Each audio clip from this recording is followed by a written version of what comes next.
आप देख रहे हैं डेडलाइन इस्लामाबाद स्टूडियोज से। हमने नई नस्ल की तरबियत का बड़ा बंदोबस्त तो किया हुआ है, लेकिन हम भूल जाते हैं कि जिन इदारों से वो निकल रहे हैं उन इदारों के बारे में बातें क्या हो रही हैं। वो बात ये हो रही है कि वहाँ पर ड्रग्स बिकती हैं। आज के प्रोग्राम के अंदर एक खुसूसी रिपोर्ट पर शामिल होगी। वाक़तन ड्रग्स बिकती हैं, ये अफवाहें हैं, एदाद शुमार मौजूद हैं या नहीं है। इस्लामाबाद और लाहौर से खुसूसी कंट्रीब्यूशंस होंगी असद मलिक की और फहद भट्टी की। बड़ा मामला हमारा सियासत का है। बड़ी स्टोरी ये है कि पाकिस्तान तहरीक-ए-इंसाफ इसरार कर रही है कि अप्रैल के अवाइल में जो मसला उनके साथ हुआ, जब इनको निकाला गया नो कॉन्फिडेंस के ज़रिए, उसकी वजह से पाकिस्तान के अंदर तमाम का तमाम घड़मस या घमसान का रन पड़ा हुआ है। दूसरी तरफ वो जमातें हैं, वो कहते हैं जी कि आपको निकाला गया जमहूरी तरीके से, आप मानते नहीं हैं, जो एलाइज थे वो आपका साथ छोड़ गए थे, आपको याद क्यों नहीं आता। तो आज के प्रोग्राम के अंदर हमने कुछ बहस करनी है कि वाक़तन पीटीआई को सही निकाला या गलत निकाला। आज के मसाइल का ताल्लुक पीटीआई के निकाले जाने से है या दूसरे मामलात के साथ है। मैं कराने से पहले मैं आपको चंद एक साउंड सुनवाना चाहता हूं ताकि उस वक्त का माहौल दोबारा से हम रिवाइव कर सकें जब नो कॉन्फिडेंस आ रहा था। तो उस वक्त पाकिस्तान तहरीक इंसाफ और उनके साथ जुड़े हुए लोग क्या कह रहे थे।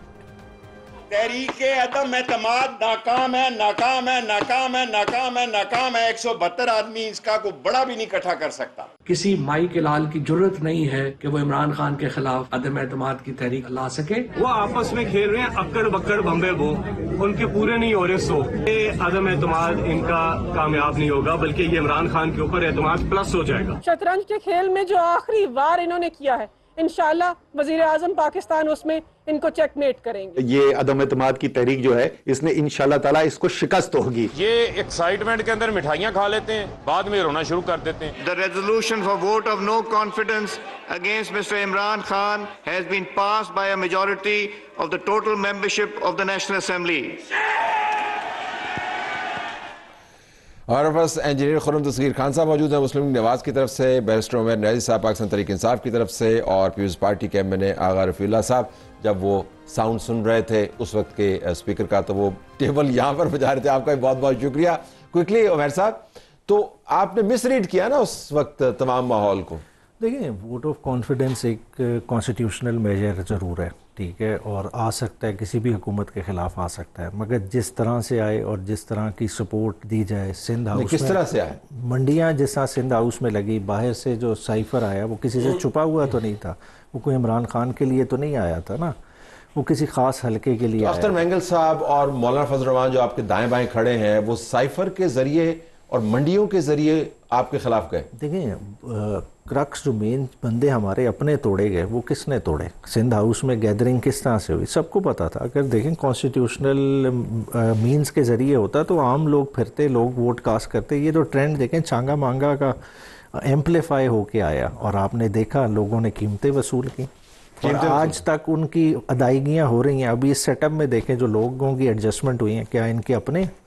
दिलचस्प आपने बात की कि उस वक्त जी आगा साहब, मुझे तो एक तो तलत भाई माजरत के साथ आपसे और आपके चैनल से भी, आज का दिन तो हमें शुरुआत करनी चाहिए थी आईने पाकिस्तान से, कि आज का दिन वो है कि जो आईने पाकिस्तान का तोहफा दिया गया।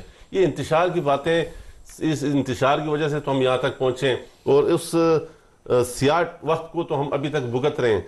ये मेरे भाई जिस तरह बात कर रहे हैं कि मंडियाँ और हाउस और फलां, मुझे उस जो सरदार अयाज सादिक साहब अब कह रहे थे, मुझे अब मजा आ रहा था दोबारा ऐसा एक अब क्यों आपको मजा आ रहा है? देखे ना वो लम्हा कि हम उस बंवर से पाकिस्तान को निकाल रहे थे, कि जिस आफत की तरफ, जिस अंधेरे की तरफ पाकिस्तान को ये धकेल रहे थे, वो एक अलग आपके ख्याल में तारीख साज लम्हा था? यस, तारीख साज लम्हा था। तो मैं दोबारा कहूँगा कि एक तो आपने आईने पाकिस्तान की शहीद जुल्फकार अली भुट्टो को खिराज तहसीन सबको पेश करना चाहिए, कि जिसके तहत आज हम सब हलफ ले रहे हैं, जिसके तहत ये सारा, अगर जिनका मुकदमा यह है कि उस आइन को आपने वायलेट करके, आपका ये मुकदमा है ना? नहीं जनाब, मैं दोबारा कहूँ, आप चेक करें कि उस दिन जो ये कहते हैं कि इनके लोग, उनके लोग को ये तजलील कर रहे हैं उन लोगों की जिन्होंने इनका साथ दिया था, उन लोगों की तजलील कर रहे हैं। वो लोग इनका साथ छोड़ गए थे। किस इनके वोटर ने या किस एमएनए ने वोट दिया था पीटीआई के? वोट तो हमने कंप्लीट कर लिए थे उन लोगों से जो इनके एहतियाती थे, चाहे वो मुत्तहिदा हो, चाहे वो बाप पार्टी हो, चाहे अख्तर मेंगल साहब हो, चाहे मौलाना फजल रहमान साहब हो। तो खुर्रम साहब, आप बेनिफिशरी हैं उस तारीख या तारीख साज लम्हे के, ये अभी फैसला करना है, आप बेनिफिशरी हैं, आपको आजकल पेमेंट्स हो रही हैं?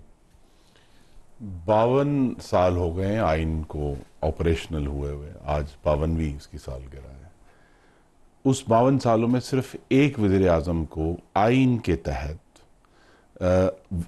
कौमी असम्बली ने अदम एतमाद करके जो है उसकी हुकूमत को ख़त्म किया, और ये एक तारीख साज लम्हा था और है और रहेगा। और उससे पहले इनके उस वज़ीर आज़म ने जिसको निकाला गया, उसके साथ जो डिप्टी स्पीकर थे, उन्होंने आइन की बदतरीन वायलेशंस की और हर तरीके से हर हरबा आजमाया जो कि गैर आइनी और गैर कानूनी और गैर पार्लिमानी था, अपनी आने वाली जो शिकस्त है उससे बचने के लिए।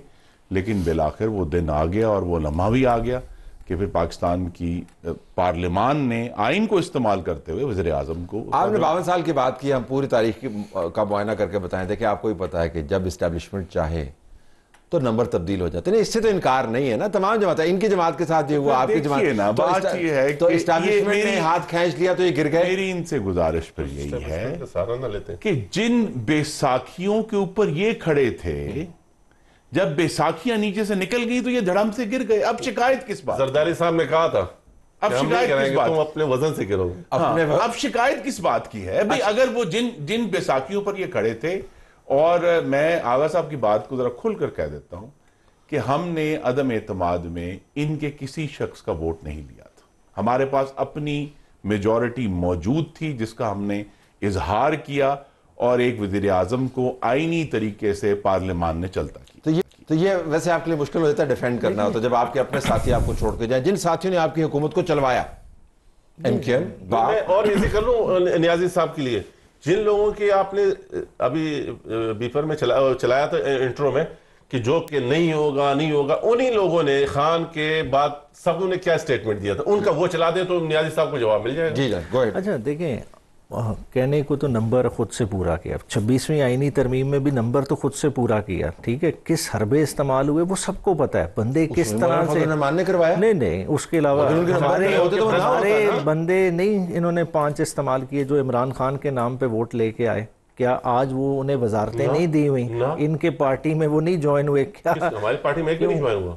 खिची साहब किधर से गए? क्या चीज? खिची साहब किधर से गए? इनकी तरफ गए ना। वो भाई बात ये है कि एक आजाद आदमी था, वो जिस मर्जी पार्टी में चला गया। एक पूरे इलेक्शन की बुनियाद ही इस चीज पे रखी गई कि पीटीआई को आजाद रखना है। किस ऑब्जेक्टिव से रखना है? कि एक मखसूस टाइम में बंदे तोड़ने। आज ये कहते हैं ना आइन का तोहफा दिया है, इतना बड़ा दिन है, इतना बड़े दिन को इन्होंने किस तरह से सेलिब्रेट किया। आज इनका ऐवान में कोरम भी पूरा नहीं था, मतलब इतना बड़ा तोहफा था ना, तो कोरम तो कम से कम पूरा होता।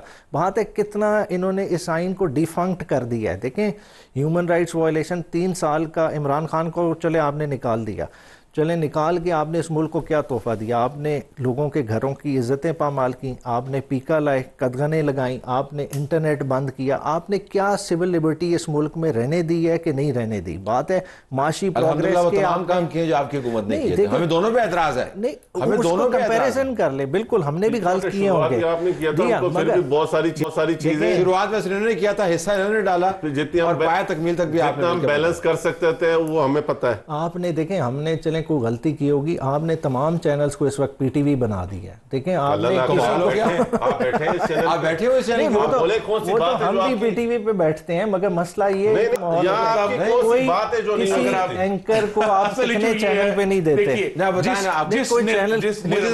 जिस निर्वाणा की ये बात कर रहे हैं, वो निर्वाणा 12 साल में केपी में अगर उन्होंने बना दिया है तो हम सब वहां चले जाते हैं। अगर वहां आईनी हुकूमत है, वहां जो है हर किस्म की आजादी है, वहां जो है सूबाई हुकूमत तालीम, सेहत, अमन, इंफ्रास्ट्रक्चर डिलीवर कर रही है, अगर वहां सूबाई हुकूमत दहशतगर्दों से लड़ रही है तो हम वहां चले जाते हैं। नाराम चलो केपी चलो, लेकिन मैं वापस थोड़ा सा मुझे एतराज उसके ऊपर उठाना होगा। वो कौन सी ऐसी बात है जो हमारे चैनल पर आप नहीं कर सकते? देखिए, आप मैं गुजारिश सुन लें, अब कैमरा आपके सामने, मैं आपसे दरखास्त करूंगा कैमरे की तरफ देख के वो तमाम बातें करें जो आपके ख्याल में आप नहीं कर सकते। देखिए, आप माइन एंड मिनरल एक्ट को डिस्कशन में ले आए, ठीक है, आप SIFC के रोल पर, आपकी अपनी पार्टी उसके ऊपर लड़ रही है, आप इस चैनल पे नहीं रहेंगे। मसला ये देखें, आपके अपनी पार्टी चैनल से हुए हैं कि नहीं हुए। देखिए, आप देखें, सुनो टीवी से एंकर गए या नहीं गए, दूसरे चैनल से एंकर गए हैं कि नहीं है? पारस को एंकर्स गए हैं, लेकिन आपको किसने कह दिया कि आपकी सपोर्ट की वजह से गए हैं? नहीं, हमारी सपोर्ट की वजह से नहीं गए। हम कह रहे हैं ओवरऑल जो भी इस वक्त सिविल लिबर्टीज की बात कर रहा है तो उसके लिए स्पेस कम हो रही है। कहाँ पे कम हो रही है? ओवरऑल आपको नहीं नजर आ रहा? ये पता क्या चाहते हैं, ये चाहते हैं नियाजी साहब, क्या चाहते हैं नियाजी साहब? चाहते हैं कि पाकिस्तान के तोड़ने की बात करें। नियाजी साहब चाहते हैं कि इदारों को मलाइन करने की बात करें। नियाजी साहब उन लोगों को प्रमोट करना चाह रहे हैं जो पाकिस्तान से दूर बैठकर हमारी तबाही का सबब बनना चाह रहे हैं। तो इस तरह के किसी भी बंदे को हम नहीं होने देंगे, चाहे वो कोई भी। जिस दिन पाकिस्तान के ऊपर कोई कॉम्प्रोमाइज नहीं है। 2014 के बाद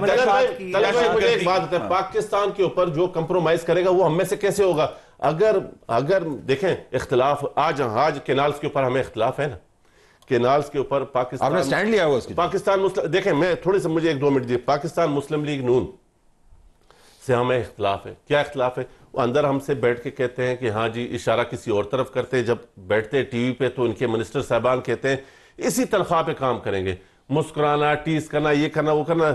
लेकिन बिलावल भुट्टो जरदारी 4 अप्रैल को कहा कि हम इंतशारी वाली सियासत नहीं करेंगे।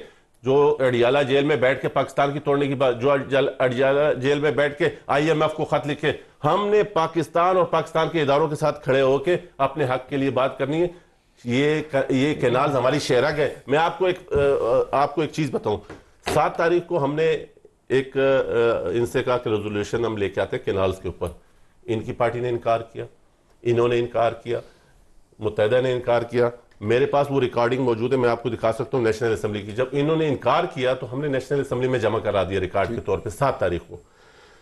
फिर हमने इनसे कहा कि खुदारा ये इतना अहम इशू है, इस इशू पे हमारे मेंबरान बात करेंगे ताकि हमारा मौकफ आ जाए। आप लोग अगर खुल के हमारी सपोर्ट नहीं कर सकते हो तो ना करो, लेकिन हमारा मौकफ तो आने दे। इन्होंने क्या किया? इन्होंने वही काम किया, वही गंदी सियासत की।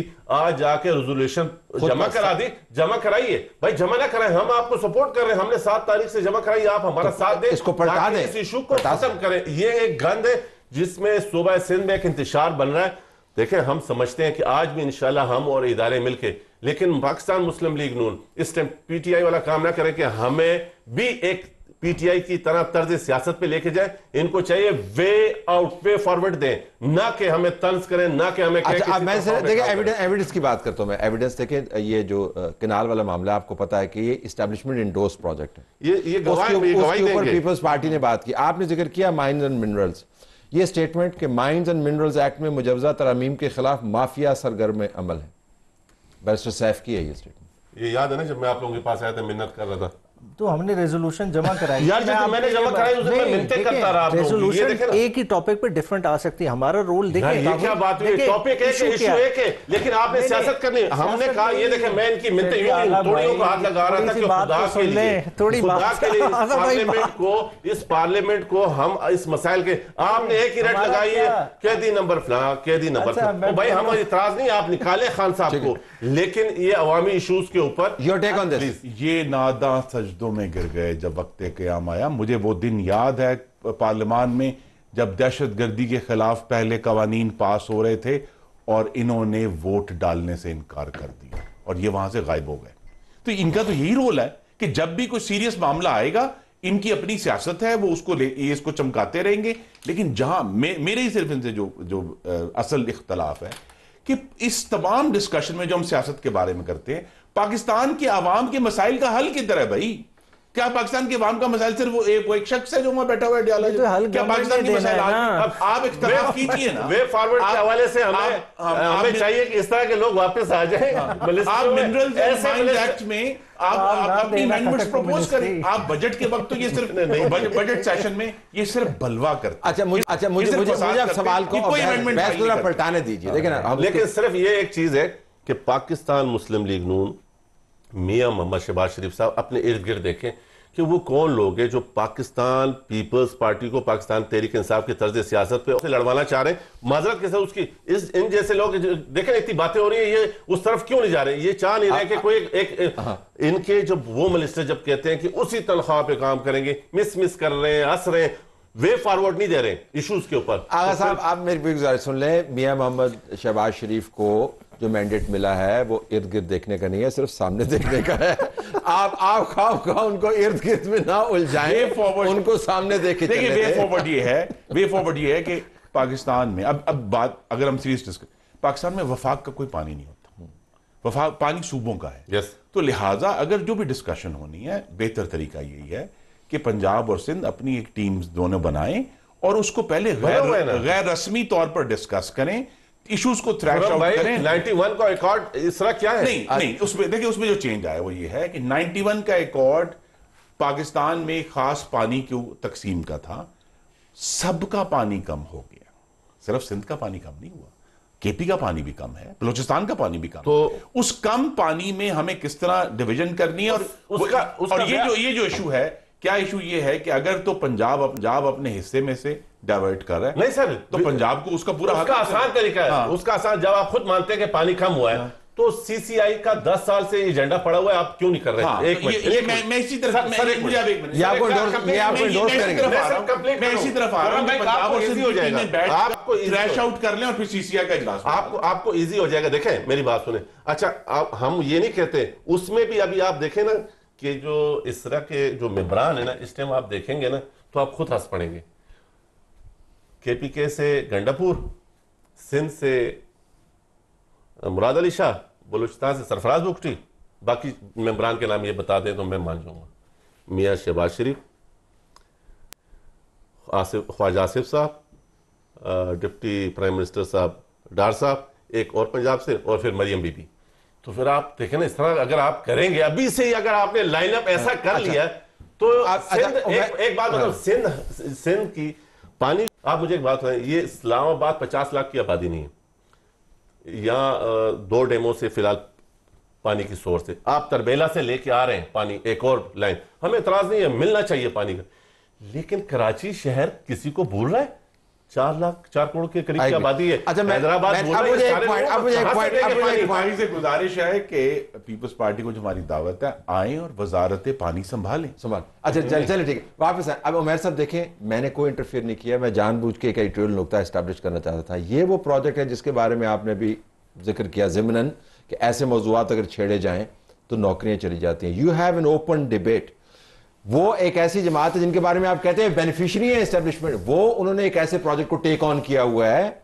नहीं, टेक ऑन नहीं किया हुआ है, ये तो देखिए, इस पे मैं 1 मिनट बात करने दे। देखिए, ये आपस में लड़े हैं, अल्टीमेटली क्या चीज़ सेटल होगा कि पंजाब के जिम्मेदार का पानी काट लें और कॉर्पोरेट फार्मर्स को रेगिस्तान में पानी दे दें। क्या ये इंसाफ है? क्या ये पंजाब के जिम्मेदार साथ खड़े हुए? देखिए, बात है, देखिए, पानी जाया हो रहा है, उस तरफ कोई बात नहीं कर रहा। 29 मिलियन एकड़ फीट आप हर साल जाया कर रहे हैं, उसको किसने टैप करना है? अब ये बातें इसके साथ आपके देखें ना, ये अगर आप बहस करेंगे तो तमाम टीवी चैनल्स इस बहस को नशर करेंगे। भाईजान, ये देखें, ये नेशनल असेंबली के अंदर मैं इनकी मिन्नतें करता रहा कि खुदा के लिए इस इशू के ऊपर आ जाओ, एक पेज पे हो जाए। तो आपके कह रहे हैं, और हमने पता क्या कहा? हमने कहा कि इससे गवर्नमेंट को फायदा मिल रहा है। आगा साहब वो एक पेज के डसे हुए हैं, वो एक पेज पे नहीं आएंगे। I have to take a break है, ब्रेक बाद वापस आते हैं।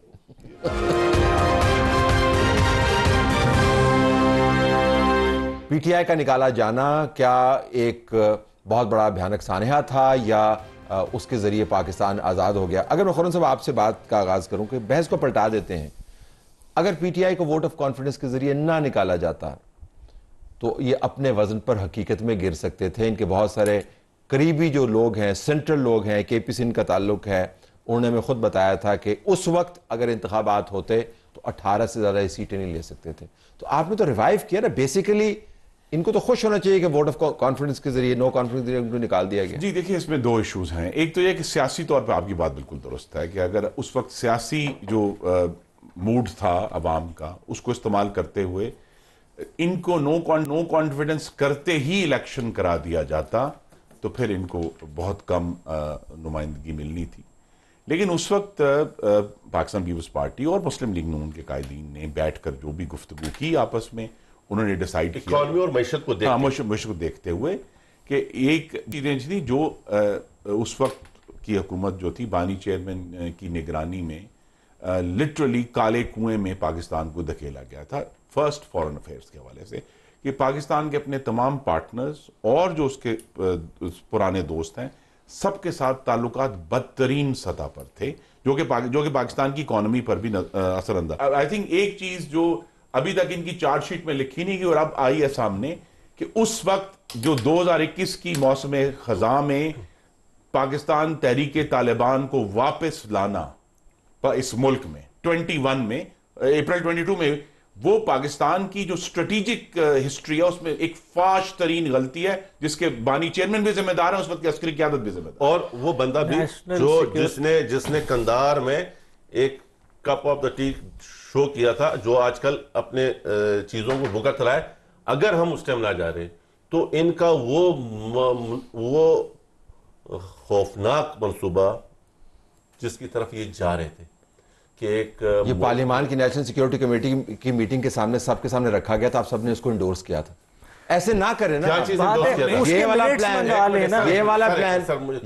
ये वाला प्लान कि तालिबान वापस आ रहे हैं, आप ब्रीफिंग, आपकी पार्टी के नुमाइंदे ब्रीफिंग में मौजूद नहीं थे। सवाल ही नहीं पैदा होता है कि पाकिस्तान, एक चीज तो याद रखिए कि अगर पाकिस्तान मौजूद था उन दोनों मीटिंग्स में और हमें सिर्फ ये बताया गया कि ये गुफ्तगू हो रही है, कोई एंडोर्समेंट नहीं हुई, और फिर लतीफा तो सुन लें, लतीफा ये है कि उस वक्त का वजीर आजम अपनी नेशनल सिक्योरिटी कमेटी की मीटिंग नहीं था, वो आया नहीं, दोनों दफा नहीं आया। अगर आज जब कहते हैं मसरूफियत हो गई, जो भी था, अगर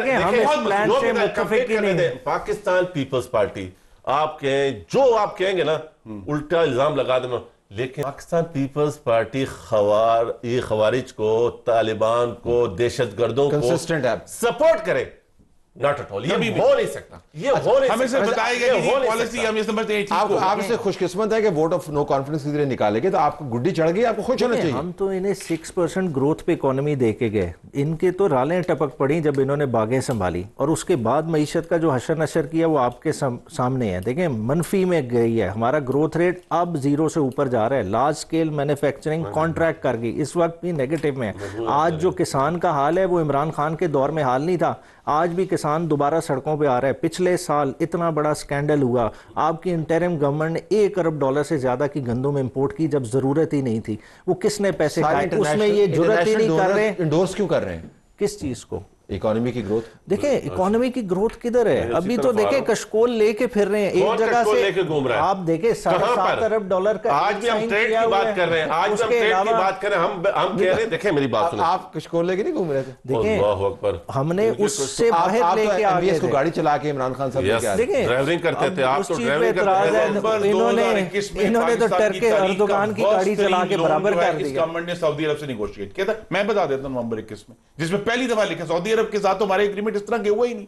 पहली दफा इनके दौर में हुआ कि लिटरली कशकोल हमारे मुंह पे मारा गया, उन्होंने कहा कि जनाब जब हमारा जी चाहेगा हम 24 आवर नोटिस पे आपसे अपने लोन वापस ले लेंगे। और फिर जब हमने उनको कहा कि हमने आपके जरिए वो कॉन्फ्रेंस नहीं करनी तो हम उधर ईस्ट एशिया चले गए, तो उन्होंने कहा कि लोन वापस करो, फिर हम भागे गए।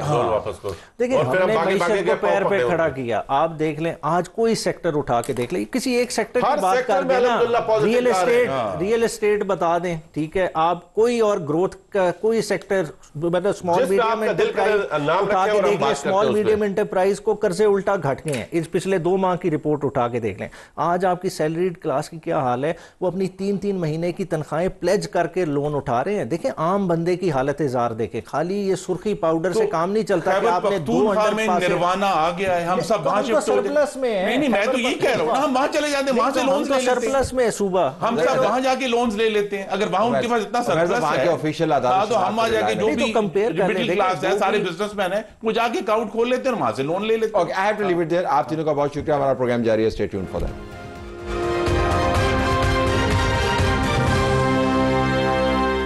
तालीमी इदारों में तालीम दी जाती है, तालीमी इदारों में तरबियत दी जाती है, तालीमी इदारों में नई नस्ल के मुस्तकबिल की राख का तयन किया जाता है, लेकिन जो खबरें आ रही हैं पाकिस्तान के मुख्तलिफ तालीमी इदारों के हवाले से वो तशवीशनाक हैं। अदाद शुमार हतमी अवेलेबल नहीं हैं, लेकिन बहुत देर से ये बात की जा रही है कि इन कैंपसेस के ऊपर ड्रग्स बिकती हैं। मनशियात फरोश यहाँ पर आते हैं और स्टूडेंट्स को ये ड्रग्स बेचते हैं। और ड्रग्स की नौइयत मुख्तलिफ़ किस्म की है, एडिक्टिव ड्रग्स भी हैं जिससे आपको नशा सारी ज़िंदगी के लिए लग जाता है। जॉय ड्रग्स भी हैं जिसके अंदर आपका ख्याल है कि वक्ती तौर पर आपको तस्कीन मिलती है, लेकिन असल में वो नशावर ड्रग्स की सूरत में आपकी तबीयत और आपका दिमाग ख़राब कर देती हैं हतमी तौर पर। लेकिन इसको रोका कैसे जाए और हक़ाइक़ क्या हैं, आज हमने ये सेगमेंट इस पर किया है। इशू पर बहुत अहम इशू है। मुल्क की जो नई नस्ल है वो किताबों में तो इतना दिलचस्पी नहीं रखती इन एदाद शुमार के मुताबिक, लेकिन दूसरे मामला में उलझी हुई। असद मलिक साहब सहाफ़ी डॉन न्यूज़ हमें ज्वाइन करें। इनकी एक ख़बर छपी थी डॉन अखबार में जिसके अंदर इसका जिक्र हुआ था और पुलिस की काफ़ी उसके अंदर लहदे भी हुई कि पुलिस को ये काम करना चाहिए रोकथाम के लिए। असद बहुत शुक्रिया। एक तो मैं आपकी रिपोर्ट पढ़ रहा था, अमूमी तौर पर तो हम एदाद शुमार की तलाश में होते हैं, तो जो एदाद शुमार है हतमी उसमें ये तो बताया गया कि जिस तरह कि कितने तालीमी इदारों के अंदर इस किस्म के वाक़यात हुए हैं, नाम ज़ाहिर नहीं लिए गए, लेकिन कोई बेस लाइन फिगर अवेलेबल नहीं है। इसकी क्या वजह है, या हो सकता है मेरी नज़र से ना गुजरा हो? जी तला साहब, ये जो सर्वे वगैरह हुए हैं ये भी अनफॉर्चुनेटली ये फॉरेन फंडेड ही थे और इसमें यहाँ की कोई लोकल जो तंजीमें हैं या गवर्नमेंट लेवल पे ये नहीं हुए थे, तो उन्होंने एक जो है एक एग्रीगेट एक फ़िगर उसमें दी है।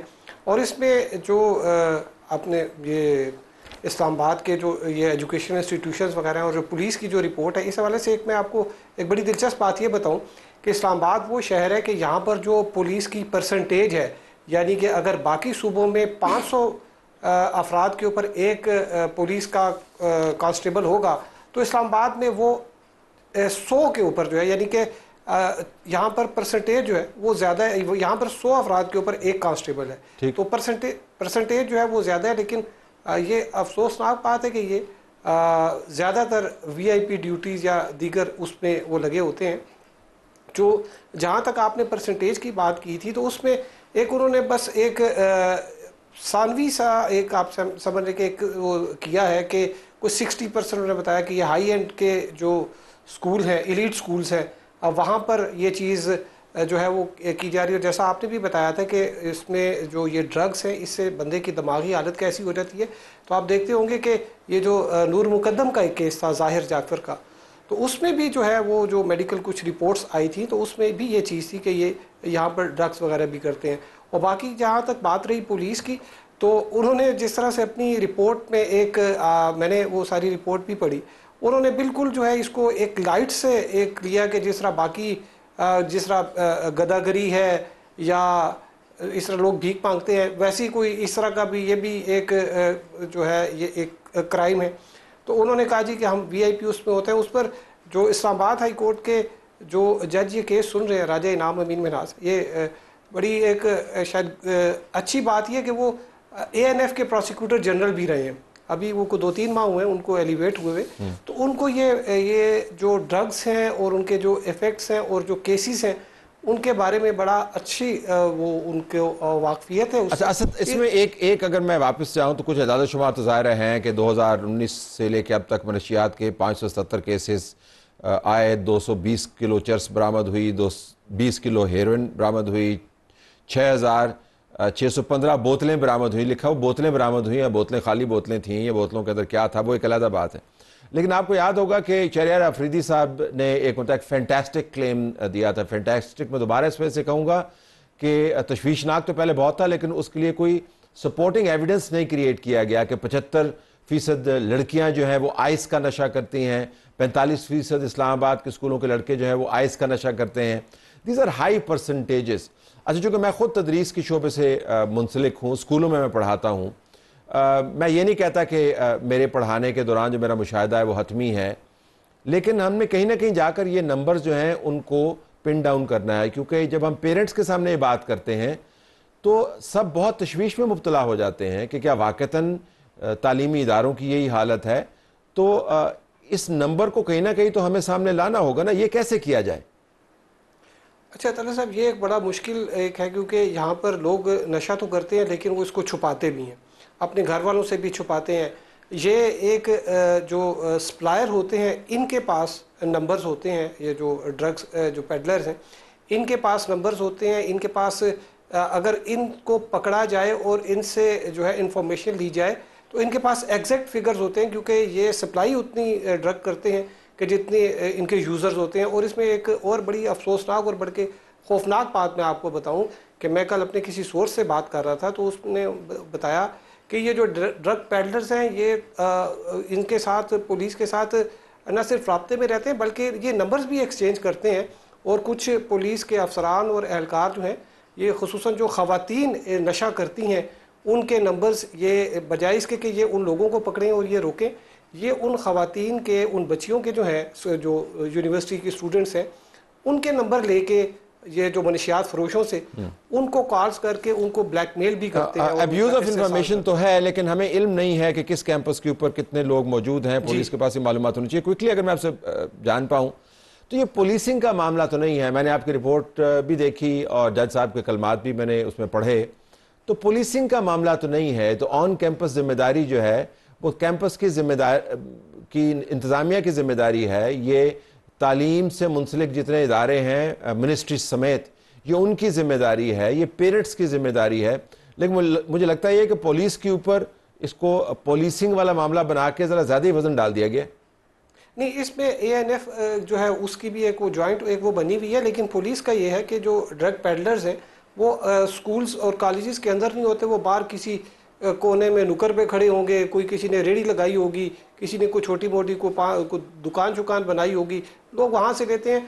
और ज़्यादातर जो है वो मैं आपको बताऊँ कि ये जो कारोबार होता है इसमें पुलिस को पता होता है कि किस जगह पे कौन क्या बेच रहा है। ठीक है, बहुत शुक्रिया आपका। नाज़रीन, अब हम आपको लाहौर लिए चलेंगे जहाँ से हमारे रिपोर्टर जिन्होंने अभी इसके ऊपर तहकीकी रिपोर्ट की, फ़हद भट्टी साहब हमें ज्वाइन कर रहे हैं।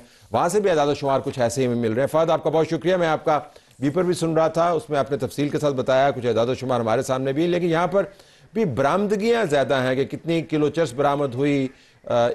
2157 किलो चर्स, 207 किलो अफ्यून, 184 किलो आइस, 187 किलो हेरोइन, 18,000 से ज़्यादा शराब बरामद की, वगैरह वगैरह। लेकिन इसमें क्या हमारे पास कोई है प्रोफाइल के किन कैंपसेस के ऊपर प्राइवेट स्कूल्स में ज़्यादा है, गवर्नमेंट स्कूल्स में है, कॉलेजेस में है, यूनिवर्सिटीज़ में है, कोई प्रोफाइल वगैरह इस तरह की मालूमात है या नहीं है? तलत साहब बहुत शुक्रिया।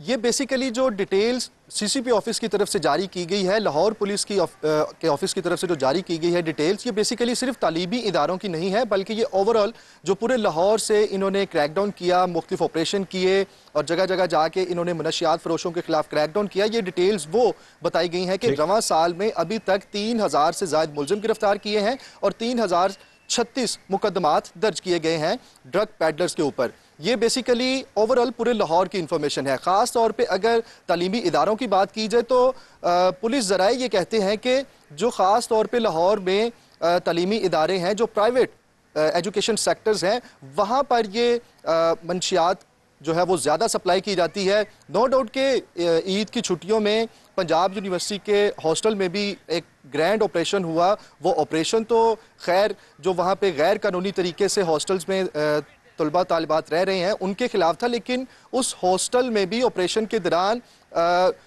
बड़ी मिकदार में मनशियात बरामद की गई है। तकरीबन लाहौर पुलिस की तरफ से और जो बाकायदा हैंड आउट जारी किया गया जामे पंजाब की जानिब से, उसमें भी ये बताया गया कि ऑपरेशन के दौरान मनशियात भी बरामद की गई है पंजाब यूनिवर्सिटी के हॉस्टल से। तो लाहौर पुलिस नो डाउट के इसमें बड़े पैमाने पर क्रैकडाउन कर रही है।